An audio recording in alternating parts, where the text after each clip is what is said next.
Olá, meu nome é Letícia Vieira, eu sou psicanalista, professora de psicanálise. Seja muito bem-vindo ao meu canal. Não esquece de se inscrever e deixar o seu like que ajuda demais na divulgação do meu trabalho.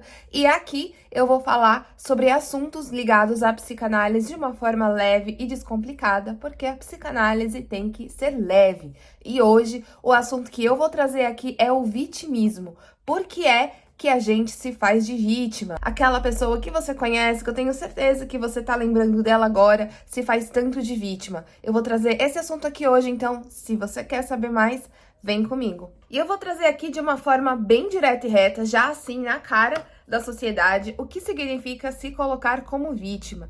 Uma pessoa, quando ela se coloca na posição de vítima, ela está se colocando numa posição de isenção da própria responsabilidade perante a própria vida. Uma pessoa que tem como hábito, que tem como costume se colocar como vítima diante das situações, ela está implicitamente dizendo que ela não é responsável por aquilo que aconteceu.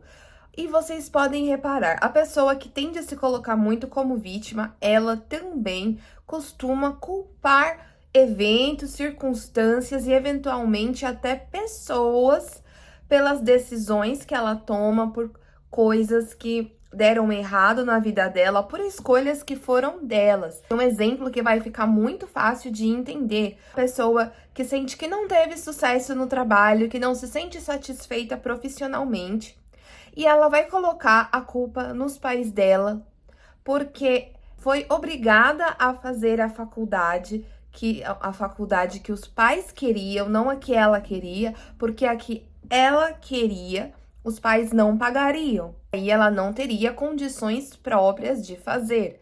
Logo, ela precisou fazer uma faculdade que ela não gostava, se dedicou a uma carreira que ela não gostava, se sente infeliz e por isso ela fala: eu sou infeliz no trabalho por conta dos meus pais. Será mesmo que é por conta dos pais que você não tem sucesso hoje no seu trabalho?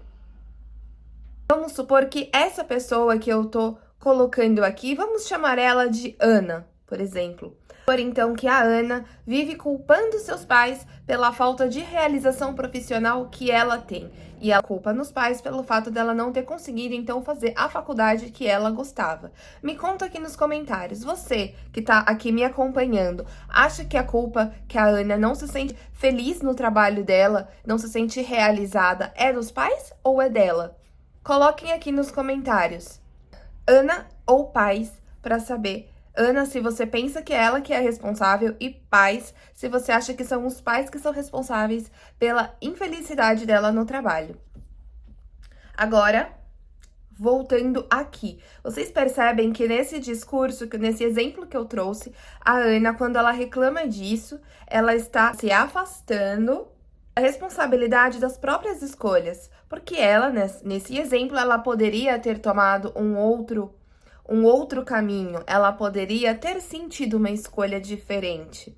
Porém, ela decidiu naquele momento no que era mais fácil para ela, talvez no que era mais conveniente, talvez Ana, se a gente for olhar um pouco mais de perto, tem uma necessidade de agradar aos pais, né? Talvez tivesse que abrir mão de algumas coisas, talvez de algum tipo de mesada ou de algum tipo de privilégio que ela tem para poder cursar a faculdade que ela gosta. Talvez ela tivesse que trabalhar e ela preferisse não trabalhar e ter os pais bancando a faculdade dela. Então, esse é só um exemplo que aí que tá me ouvindo vê que a Ana poderia sim ter tido outras escolhas na vida.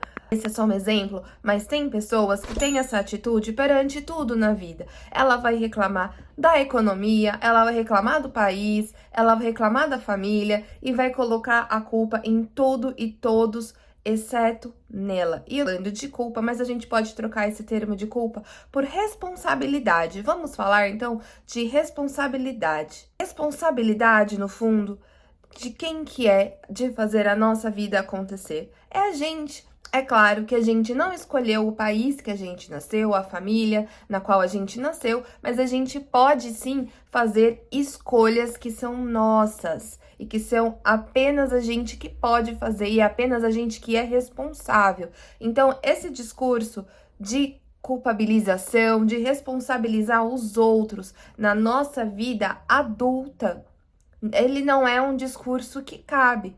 Apesar que sim, muitas pessoas entram nesse discurso, ficam nele, e é esse discurso que impede que ela vá para frente na vida. Por quê? Porque a gente só consegue caminhar na nossa vida quando é a gente que assume que os erros foram nossos, que os acertos também foram nossos.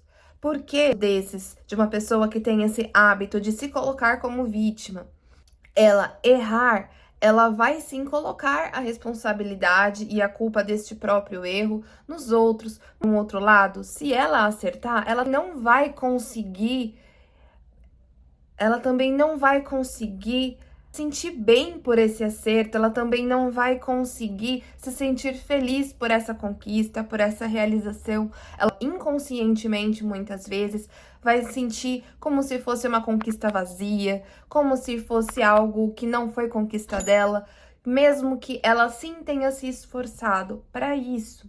Nessas circunstâncias, existem outras pessoas que tomam decisões pela criança enquanto criança. Então, tirando este período da vida da infância, que é um período caracterizado pela dependência, tirando isso, tirando este período, nós já somos, teoricamente, adultos, maduros e responsáveis pelas nossas escolhas, ou seja, não tem mais esse discurso de que é o outro que é culpado, ele não tem mais o valor.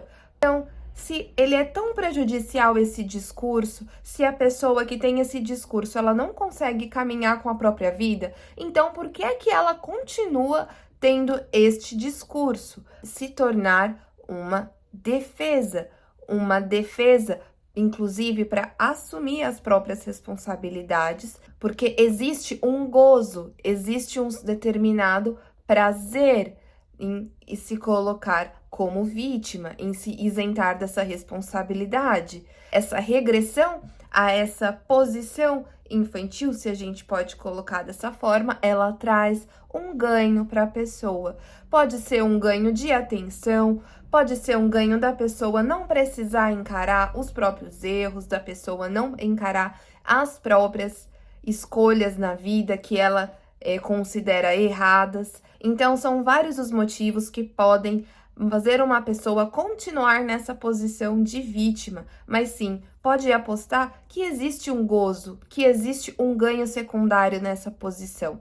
Pode apostar que existe sim, e é só investigando esse ganho secundário e vendo que ele não vale a pena, que é possível mudar. É só se encarando que é possível mudar, tomar aí as rédeas da própria vida e se responsabilizar por ela. É só assim que é possível mudar o que você não gosta em você. É só assim que é possível sair dessa posição de vítima e assumir uma posição aí de liderança mesmo. Então, bater no peito, eu que errei, eu que acertei. Mas para chegar nesse ponto, a pessoa precisa sim de muita maturidade, de muita força para olhar para si, para se conhecer e perceber que esses ganhos secundários que ela está tendo nessa posição de vítima não está trazendo nenhum benefício, muito pelo contrário, está fazendo com que ela fique parada no mesmo lugar. Mediante uma análise, um profissional que vai conseguir te ajudar a ir podando talvez um pouco desse ganho secundário e investigando aí as raízes inconscientes do porquê que está sendo mais fácil para você se colocar como vítima das circunstâncias do que como protagonista da sua própria história. Espero que você tenha gostado desse vídeo. Se você assistiu até aqui, eu tenho certeza que você se interessa então por psicanálise. Já se inscreve, deixa o seu like, ativa as notificações E me segue também lá, você sabe onde, no @leve.psicanálise. O contato tá aqui embaixo para agendamento de consultas e aulas também. Então, um grande beijo, até o próximo vídeo. E a psicanálise tem que ser leve.